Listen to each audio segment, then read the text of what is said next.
बिस्मिल्लाहिर्रहमानिर्रहीम अस्सलामु अलैकुम वरहमतुल्लाहि वबरकातुहू। नाज़रीन, आप देख रहे हैं दुनिया मेरे आगे यूट्यूब चैनल और मैं हूं गुलाम नबी मदनी। इस वीडियो के अंदर अफ़गानिस्तान की ताज़ा तरीन सूरत हाल, अफ़गानिस्तान से मुताल्लिक नई खबरें, नई अपडेट्स और नई मालूमात आपके सामने रखेंगे।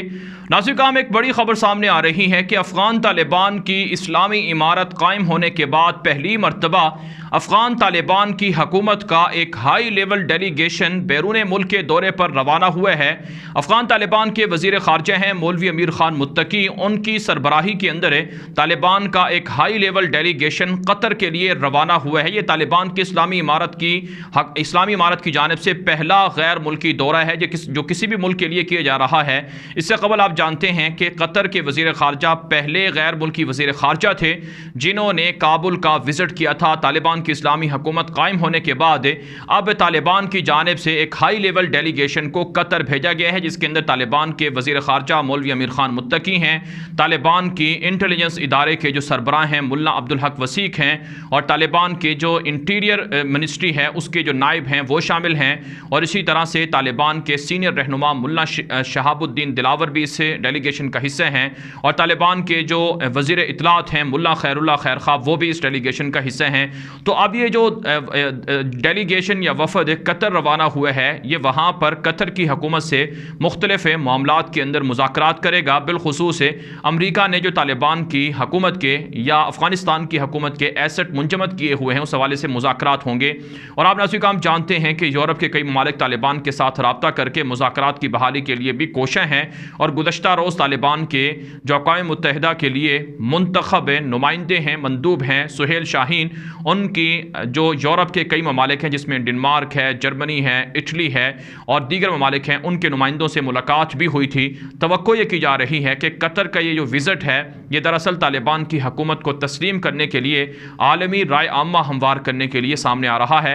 और इसमें जहाँ एसेट की बहाली का मामला है, वहीं अफ़गानिस्तान के अंदर रीबिल्डिंग का मामला है, जो मुआशी सरगर्मियाँ हैं उनको जारी रखने, इन्वेस्टमेंट को बढ़ाने, और साथ साथ अफ़गानिस्तान के अवाम को जो अद्वियात की ज़रूरत है, जो खुराक की ज़रूरत है, जो फूड प्रोग्रामिंग के हवाले से मसाइल का सामना है, इस हवाले से आलमी सतह पर तालिबान को काफ़ी कामयाबी मिल सकती है। तो बहरहाल नाज़रीन, अच्छी खबर यह सामने आ रही है कि अब अफ़गान तालिबान बैरून मुल्क के दौरे भी शुरू कर रहे हैं, और जल्द तालिबान का ये डेलीगेशन और इसी तरह से दीगर अफराद पर मुश्तमिल डेलीगेशन तुर्की का विज़िट भी करने जा रहा है, बीजिंग का विज़िट करने भी जा रहा है, और रशिया का विज़िट भी 20 अक्टूबर को शेड्यूल है, और साथ साथ पाकिस्तान के विज़िट पर भी तालिबान के सीनियर रहनुमा आना चाहते हैं।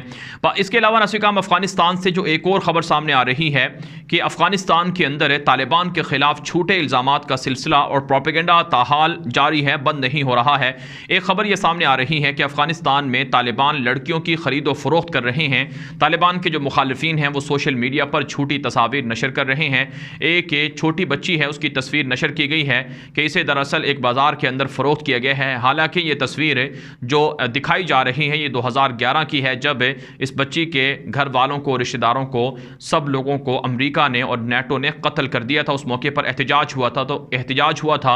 उस मौके की ये तस्वीर है जिसे मौजूदा तस्वीर बनाकर पेश किया जा रहा है। तालिबान के सहाफ़ियों ने और ज़राए ने इस हवाले से शदीद मज़म्मत की है कि मग़रबी मीडिया और भारतीय मीडिया इस हवाले से झूठ और प्रोपेगेंडा बंद कर दें। हमारे मुखालिफिन भी झूठी तस्वीर को नशर करके जो हमारे ख़िलाफ़ प्रोपेगेंडा है इसको आगे बढ़ा रहे हैं। इसके अलावा नाज़रीन, जो एक और ख़बर सामने आ रही है कि अफ़गानिस्तान के अंदर नेशनल बैंक के लिए तालिबान ने नया गवर्नर मुकर्रर किया है। तालिबान इस्लामी सिस्टम ला रहे हैं, जो अफ़गानिस्तान के अंदर सूदी निज़ाम था उसको ख़त्म करके अब इस्लामी बैंकिंग की तरफ तालिबान जा रहे हैं। एक जो नया गवर्नर नेशनल बैंक अफ़गानिस्तान का मुकर्रर किया गया है, इसके लिए शाकर जलाली का नाम सामने आ रहा है। इन्हें बाकायदा गवर्नर मुकर्रर किया गया है, और ये कतर से इस्लामी बैंकिंग में PhD होल्डर हैं। तो इससे अंदाज़ा होता है कि अफ़गान तालिबान मुआशी सिस्टम को इस्लाम के अंदर ढालने की कोशिश हैं, और पाकिस्तान के मारूफ आलिम दीन मौलाना तकी उस्मानी साहब से भी इस हवाले से मुशावरत वगैरह के लिए, राबतों के लिए तालिबान तैयार हैं। और मुफ्ती मोहम्मद तकी उस्मानी साहब ने इससे पहले ये भी कहा था कि अगर तालिबान को इस हवाले से कोई ज़रूरत हुई तो वो ख़ुद इसके लिए तैयार हैं। तो बहरहाल अच्छी बात है, दुनिया के बड़े बड़े स्कॉलर से, उलमाए किराम से तालिबान रहनुमाई ले रहे हैं, और तालिबान अपने यहाँ इस्लामी सिस्टम को राइज करने के लिए इस्लाम के अंदर जो मसाइल हैं, जो इस्लाम के अंदर जो ज़रूरियात हैं उनको इस्लाम के मुताबिक चलाने के लिए कोशिश हैं। ये एक अच्छी बात है, ये खुशाइंद बात है, इसे सराहना चाहिए। अफ़गानिस्तान से जो एक और बड़ी खबर सामने आ रही है कि अफ़गान तालिबान के जो अमीर हैं मुल्ला हिबतुल्लाह अख़ुंज़ादा, उनकी जानिब से जो एक और नायब वज़ीर आज़म मुकर्रर किए गए हैं मौलवी अब्दुल कबीर, ये मुल्ला हसन अख़ून के बाद सीनियर नायब वज़ीर आज़म हैं और इन्होंने गुज़श्ता रोज़ जो तालिबान के वज़ीर आज़म मुल्ला मोहम्मद हसन अख़ून हैं उनकी जगह पर जो गैर मुल्की वफ़द था जो उज़्बेकिस्तान से आया हुआ था उनसे मुज़ाकरात भी किए हैं।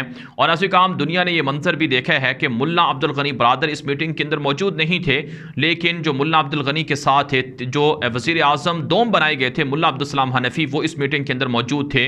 तो यूँ अफ़गानिस्तान के ज़राए अबलाग पर जो रिपोर्ट सामने आ रही हैं कि मौलवी अब्दुल कबीर ये मुल्ला अब्दुल गनी बरादर से भी ज़्यादा ताकतवर वज़ीर आज़म हैं और इनको बड़ा ओहदा दिया गया है। इसका मतलब ये नहीं है कि मुल्ला अब्दुल गनी बरादर और मौलवी अब्दुल कबीर के दरमियान कोई इख्तिलाफात हैं या मुल्ला अब्दुल गनी बरादर को वज़ीर आज़म का ओहदा नहीं दिया गया है, बल्कि ये जो तालिबान के अमीरुल मोमिनीन हैं मुल्ला हिबतुल्लाह अख़ुंज़ादा, उन्होंने अपनी मंशा और रज़ा के बाद ये फ़ैसला किया है कि मौलवी अब्दुल कबीर को नायब वज़ीर आज़म अव्वल बनाया जाए, यानी इन्हें सीनियर ओहदा दिया जाए। लेकिन बहरहाल जो मुल्ला अब्दुल गनी बरादर हैं वो तालिबान के सीनियर रहनुमाओं में शामिल हैं और उनके मशवरे भी इस तरह के फ़ैसलों में शामिल होते हैं।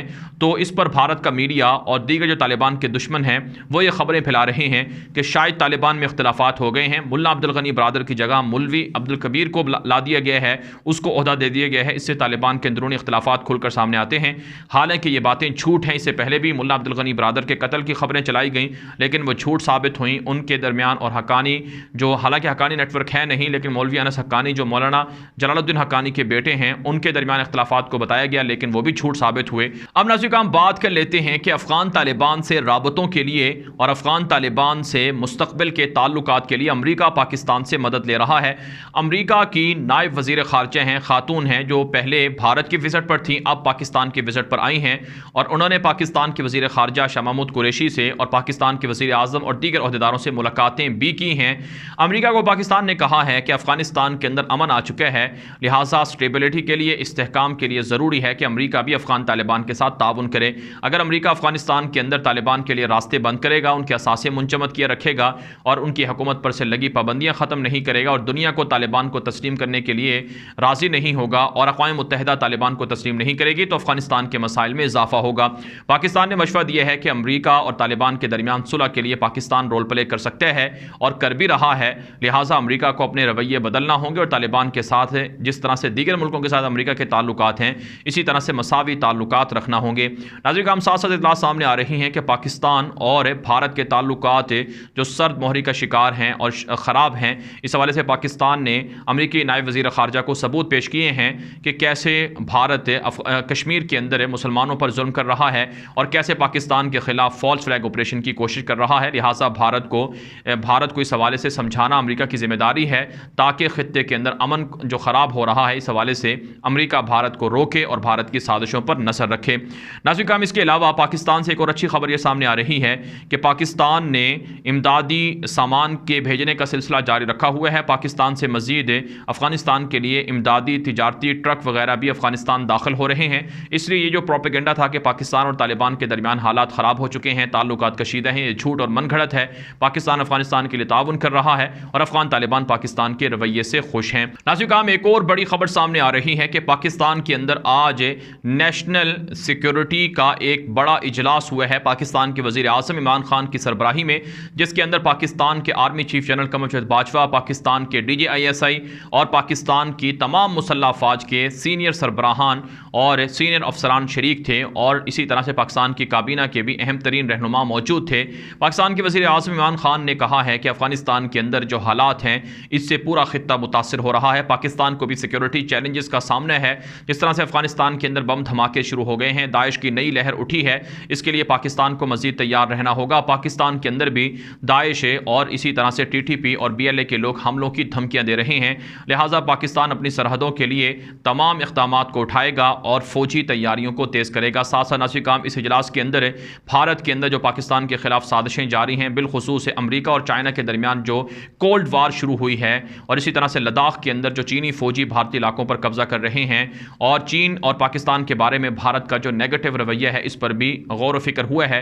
पाकिस्तान के वज़ीर आज़म इमरान खान ने कहा है कि हम अपने मफादात पर कोई तहफ़्फ़ुज़ नहीं करेंगे और दुश्मनों के जो मुतालबात हैं उन्हें भी पूरा नहीं किया जाएगा, बल्कि दुश्मनों के साथ है। बिलखुसूस नाज़रीन काम इस इजलास के अंदर है जो TTP के बाज़ ग्रोहों के साथ जो मुज़ाकरात हो रहे हैं इस पर भी बातचीत हुई है। पाकिस्तान के वज़ीर आज़म को तमाम मुसल्लह फ़ौज के जो सरबराहान हैं उन्होंने एतमाद का कहा है कि हमारा आप पर एतमाद है, मुज़ाकरात के ज़रिए से अगर मामला हल होते हैं तो बेहतर है। मुसल्लह ग्रोह अगर हथियार डाल दें, फेंक दें और पुरअमन शहरी बनकर रहना चाहें तो हुकूमत और इदारे उन्हें माफ़ कर सकते हैं, लेकिन उनकी धमकियाँ, उनकी बदमाशी, उनकी दहशतगर्दी माफ़ नहीं की जाएगी। इसके लिए कोई कंप्रोमाइज़ नहीं होगा। जनरल बाजवा ने इस हवाले से दो टोक अंदाज में बात कह दी है और साथ साथ मुल्क की जो सियासत है उस पर भी गौर व फिक्र हुआ है। नाज़रीन काम अफगानिस्तान के हवाले से और पाकिस्तान के हवाले से अब तक की बड़ी खबरें थी जो आपके सामने रखी गई हैं। इस हवाले से जो आपकी राय हो कमेंट के जरिए से ज़रूर पहुंचाएं। मज़ीद खबरों के लिए आप हमारे ट्विटर अकाउंट को फॉलो कर सकते हैं और इसी तरह से हमारे दूसरे यूट्यूब चैनल गुलाम नबी मदनी को भी फॉलो कर सकते हैं, सब्सक्राइब कर सकते हैं, क्योंकि वहाँ भी बहुत सी मालूमात और वीडियोज़ हैं जो आपको देखने को मिल जाती हैं। अब तक के लिए इतना ही इजाज़त दीजिए। अस्सलामु अलैकुम व रहमतुल्लाहि व बरकातुहू।